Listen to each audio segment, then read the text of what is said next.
मोर मरমৰ viewers আৰু সাবস্ক্ৰাইবাৰ্ছ more English learning YouTube चेनेलলৈ আপোনালোকক স্বাগতম জনাইছো। মই मोर ভিডিঅ'ত বৰ্তমান আলোচনা কৰি আছো ডিগ্ৰীজ অফ কম্পেৰিজন। সো মই বৰ্ডত লিখিছো degrees of comparison. Okay, already degrees of কম্পেৰিজনৰ যিকেইটা নিয়ম আছিলে, ৰুলছ আছিলে, গোটেইকেইটা নিয়ম বা ৰুলছ মই ডিসকাস কৰিছো। আজি হয়তো ডিসকাস কৰিলে it will be a revision for all of us. আমার কারণে এটি কি হব, রিভিজন হব। সো লাস্ট ভিডিওটোত বা প্রিভিয়াস ভিডিওটোত মই দিছিলো এনেকা সেন্টেন্স দিছিলো যে you see Shafiqul, I am writing here a name. Shafiqul is one of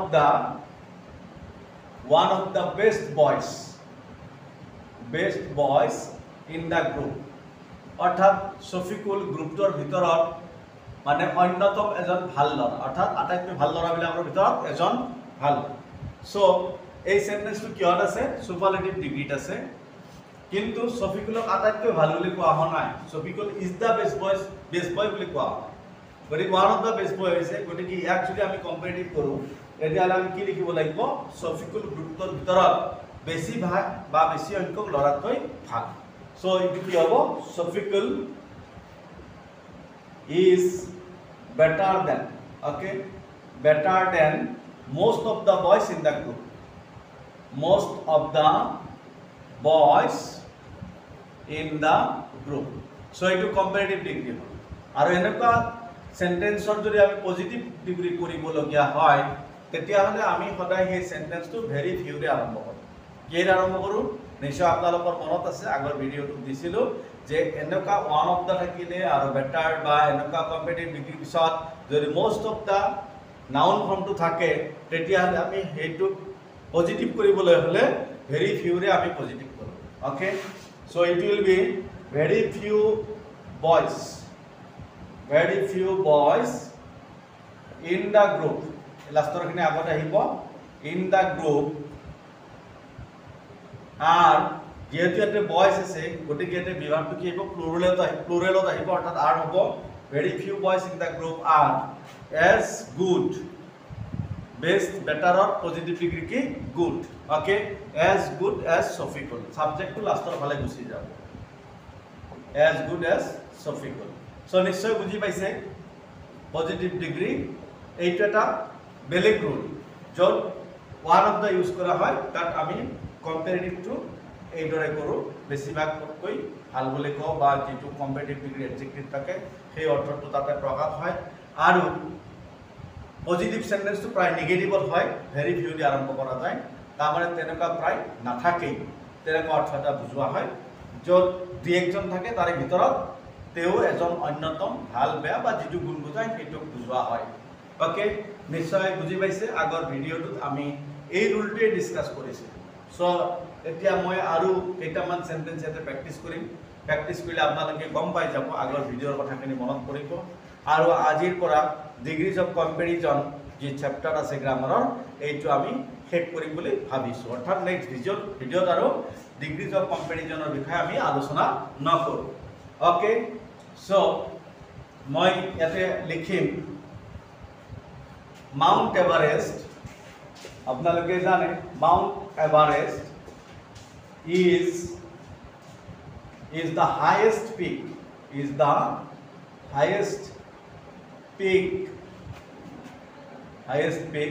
the world. So এই সেন্টেন্সটোত আমি কি ডিগ্ৰীত লিখিছোঁ, সুপাৰলেটিভ ডিগ্ৰীত লিখিছোঁ, অৰ্থাৎ SD, অৰ্থাৎ পৃথিৱীৰ আটাইতকৈ ওখ টিলা বা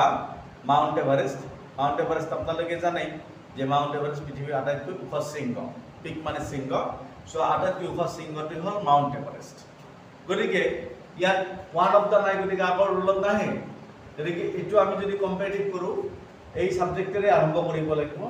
মাজতে আৰু এটা কথা মই কৈছোঁ, যিটো ডিটাৰমিনাৰ বা আৰ্টিকুলাৰ কথা। আপোনালোকে মানে ভাবিব পাৰে যে মাউণ্ট এভাৰেষ্ট শব্দটো লিখিলোঁ, পৃথিৱীৰ এটাই মাত্ৰ শৃংগ মাউণ্ট এভাৰেষ্ট, আৰু ইয়াৰ আগত দ্য আৰ্টিকুল কিয় দিয়া নাই। চ' মনত ৰাখিব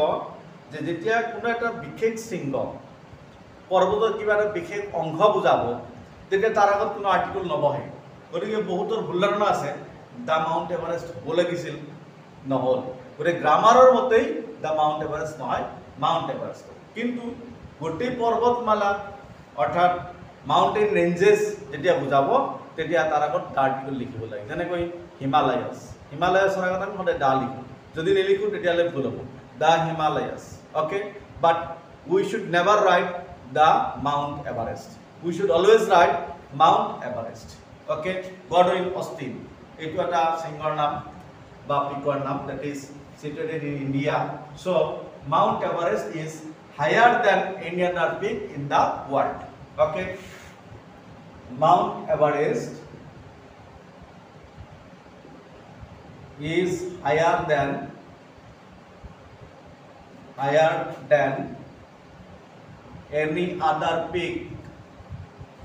any other peak in the world okay অৰ্থাৎ পৃথিৱীত মাউণ্ট এভাৰেষ্ট অন্যান্য বা আন যিবিলাক শৃংগ আছে সেই শৃংগতকৈ মাউণ্ট এভাৰেষ্ট বেছি ওখ এইবাৰ আমি পজিটিভত লিখিম আৰু নিশ্চয় মনত আছে এনেকুৱা সেন্টেন্স পজিটিভত আমি নো আদাৰেৰে লিখোঁ সো নো আদাৰ পিক অৰ্থাৎ এনিৰ জায়গাত নো লিখোঁ বাকীখিনি আগত আহিব আৰু সাবজেক্টটো লাষ্টৰ ফালে গুচি যাব ওকে সো নো আদাৰ peak in the world no other peak in the world is as high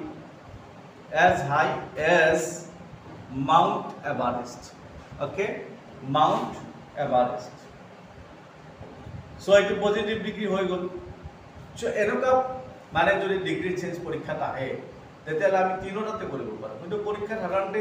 এটা ডিগ্ৰী দিয়ে আৰু এটা চেঞ্জ কৰিব দিয়ে আমি দুটা উত্তৰ লিখিব নালাগে ওকে কিন্তু নিয়ম জানিব লাগিব ৰুলছ বিলাক জানিব লাগিব সো আমি অলৰেডি ৰুলছ গোটেইখিনি জানিছো আজি আমি প্ৰ্যাকটিছ কৰি আছো আমাৰ মনত পেলোৱাৰ কাৰণে সো এবাৰ মই আৰু সেন্টেন্স লিখিম আপোনালোকে চাব কি লিখিম লিখিলো a horse is not as useful as a cow অর্থাৎ ঘোড়া এটা গরুতকৈ বেছি উপকারী নহয় বা ঘোড়া এটা গরুর সমান উপকারী নহয় গরু যিমান উপকারী ঘোড়া সিমান উপকারী নহয় বুলি কোৱা হৈছে so a horse is not as useful as a cow so এই সেন্টেন্সটো কিহত আছে নিশ্চয় পজিটিভ ডিগ্ৰী আছে কেনেকৈ গম পালো useful in it's root form আৰু ইয়াৰ আগত আৰু পিছত কি আছে এজ আছে আৰু কম্পেৰিজনটো মাত্ৰ হৰ্স আৰু কাউৰ মাজত হৈছে গতিকে এই সেন্টেন্সটো আমি অকল কম্পেৰিটিভ ডিগ্ৰীহে কৰিব পাৰিম আমি কিন্তু ইয়াক সুপাৰলেটিভ ডিগ্ৰী কৰিব নোৱাৰো লিমিটেশনটো জানো কাৰণ দুটাৰ মাজত তুলনা হলে তাতে সুপাৰলেটিভ ডিগ্ৰী কেতিয়াও ইউজ নহয় এইবাৰ ইয়াক কম্পেৰিটিভ কৰিবলৈ হলে আমাৰ যেটো সাবজেক্টৰ পজিশন হেইটো সলনা হলনি কৰিব লাগে সো এ কাউটো প্ৰথমে আহিব আগত আহিব এ কাউ ইজ তাৰপিছত যেহেতু এটো ইউজফুল আছে ইউজফুল থকাৰ কাৰণে ইয়াৰ আগত কি লিখিব লাগিব মোৰ ইউজফুল লিখিব লাগিব so a cow is more useful তাৰপিছত কি কম্পেৰিটিভ ডিগ্ৰীৰ সবতকে ডাঙৰ ক্যাৰেক্টাৰিষ্টিক হল দেন টু লিখিব লাগিব so a cow is more useful than a horse so এটো কি হ'ব কম্পেৰিটিভ ডিগ্ৰী হ'ব সিডি বুলি লিখিলো নিশ্চয় বুজি পাইছে প্ৰত্যেকটো ডিগ্ৰীৰে মই এটা দুটাকৈ এক্সাম্পল দি আপোনালোকক বুজাব বিচাৰিছো ওকে আকৌ কেতিয়াবা এই সেন্টেন্স বিলাকত ধৰক নট নাথাকে অৰ্থাৎ পজিটিভ ডিগ্ৰীত নট নাথাকে পজিটিভ ডিগ্ৰী যেতিয়া নট নাথাকিব তেতিয়া কম্পেৰিটিভ ডিগ্ৰীত কি কৰিব লাগিব নট লিখিব লাগিব যেনেকৈ মই এতিয়া এক্সাম্পল দিব বিচাৰিছো আপোনালোকে চাব সাইন্স বিলাক কি দৰে হয় আৰু এইবিলাক কথা কিন্তু অলপ মাইনৰলি চাব লাগিব নহলে পৰীক্ষাত আমাৰ কেতিয়াবা কি হয় কনফিউজন হয় আৰু ষ্টুডেন্টে ভুল কৰি থয় অথচ চ্যাপ্টাৰটো জানে ৰুলছ বিলাকো জানে কিন্তু আনসাৰ কৰোতে সৰু এটা মিস্টেক হয় আৰু গ্ৰামাৰত সৰু মিস্টেক ডাঙৰ মিস্টেক ওকে অৰ্থাৎ এটা ভাৰ্বে ৰৈ গল বা নট দিব লাগিছিল নট নিলিখিলে বা নট লিখিব লগা নাছিল লিখি দিলে গতিকে সৰু ভুলো ভুল ডাঙৰ ভুলো ভুল আৰু কমপ্লিটলি সেই নম্বৰটো ষ্টুডেণ্টে কেতিয়াও কেৰি কৰিব নোৱাৰে বা নাপায় সো এইবাৰ মই লিখিছো যে I am as tall as my brother সেন্টেন্সটোত কোৱা হৈছে মোৰ ভাই যিমান ওখ মই সিমান ওখ কাৰণ মই মোৰ ভাই সমানেই ওখ so this is a sentence of positivity গতিকে এই সেন্টেন্সটো কি অৰ্থ কৰা হৈছে যে মই আৰু মোৰ ভাইৰ যিটো হাইট বা উচ্চতা একেই গতিকে ইয়াত যদি আমি কম্পেয়াৰিটিভ কৰোঁ কম্পেয়াৰিটিভ কৰিলে কি লিখিব লাগিব মোৰ ভাই মোতকৈ ওখ নহয় আৰু নহয় বুলি কোৱাৰ লগে লগে এটা কথাই মনত ৰাখিব লাগিব যে ইয়াত যেহেতু নট ইউজ হোৱা নাই গতিকে এইবাৰ কম্পেয়াৰিটিভ ডিগ্ৰীত কি ইউজ হ'ব নট ইউজ হ'বই ওকে সেই কথাটোই মই আপোনালোকক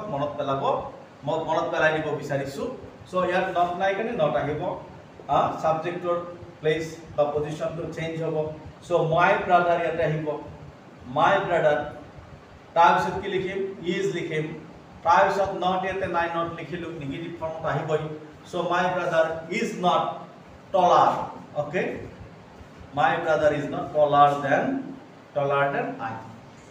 আকৌ এইটো কথা আৰু এবাৰ মনত পেলাই দিছো যে দেন এজ এইবিলাকৰ পিছত আমি pronoun বিলাকৰ সদায় সাবজেক্ট ফৰ্ম ইউজ কৰো অবজেক্ট ইউজ নকৰো কোনোবাই হয়তো ভাবিব পাৰে my brother is not taller than me লিখিব লাগিছিল me কেতিয়াও নহয় সাবজেক্ট ফৰ্ম হে ইউজ কৰা হয় সো এইটো কম্পাৰেটিভ ডিগ্ৰী বুলি লিখিব ওকে এবাৰ আৰু এটা এক্সাম্পল মই থাৰ্ড ৰুলটো লিখিম অৰ্থাৎ য'ত ভেৰি ফিউৰে আমি আৰম্ভ কৰোঁ পজিটিভ ডিগ্ৰী যেনেকৈ ধৰক very few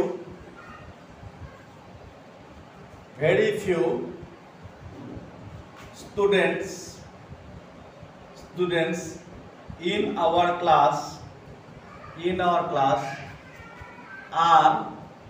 as intelligent as my friend okay অর্থাৎ আমার ক্লাসত মোর বন্ধুর নিচিনা বুদ্ধিয়ক ছাত্র খুব কমে আছে প্রায় নাই সো এটো পজিটিভ ডিগ্রি প্রায় নাই মানে কি মোর বন্ধু আটাইতকৈ ইন্টেলিজেন্ট স্টুডেন্টৰ ভিতৰত অন্যতম বুলি আমি সুপাৰলেটিভ ডিগ্ৰীত লিখিব লাগে সো এনেকুৱা সেন্টেন্সক আমি ইন্টাৰগেটিভ কৰিলে সুপাৰলেটিভ ডিগ্ৰী কৰিলে লিখিব লাগিব my friend is one of the most intelligent students in our class okay কি লিখিম my friend is one of the most intelligent students okay one of the most intelligent students in our class so নিশ্চয় বুজি পাইছে যে এই সেন্টেন্সটো আমি আগৰ নিচিনা কি নকৰো সুপাৰলেটিভ বা কম্পাৰেটিভ নকৰো কাৰণ ভেৰি ফিউ ষ্টুডেন্টস আছে আৰু ভেৰি ফিউ যেতিয়া থাকিব তেতিয়া আমি সুপাৰলেটিভত ওৱান অফ দা লিখিবই লাগিব আৰু ইয়াক কম্পাৰেটিভ কৰিব লগা হলে দেনৰ পিছত মোস্ট অফ দা লিখিবই লাগিব so comparative কৰি দেখুৱাই দিছো so my friend is more intelligent than most of the students in our class my friend is more intelligent than most of the students in our class okay নিশ্চয় বুজি পাইছে আমাৰ degrees of comparison যথেষ্ট example the মই বুজাব চেষ্টা কৰিছো so I hope you have already understood what I have already told you so মই ভাবিছো the degrees of comparison chapter 2 আজি এইখিনিতে শেষ কৰিছো আৰু degrees of comparison সম্পৰ্কে আৰু ভিডিও আপলোড নিদিও গতিকে তাৰ পিছতো যদি আপোনালোকৰ কিবা প্ৰবলেম থাকে কিবা কনফিউজন থাকে so আপোনালোকে কি কৰিব পাৰে কমেন্ট কৰি মোক জনাব I will try my level best to clear your doubt Thank you for watching my videos.